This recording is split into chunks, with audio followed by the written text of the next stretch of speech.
gave a little scout report on Cam.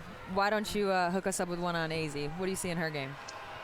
Well, at that camp, she was by far the best shooter in the camp. So if I was to ever teach, like, the solid mechanics, kind of like Klay Thompson, there's just something just consistent with her release, her balance, her footwork, getting into her shots.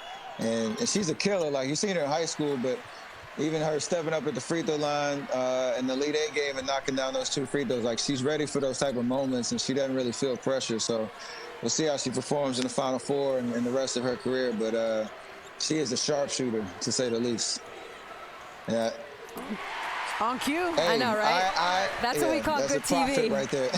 That's a profit right there.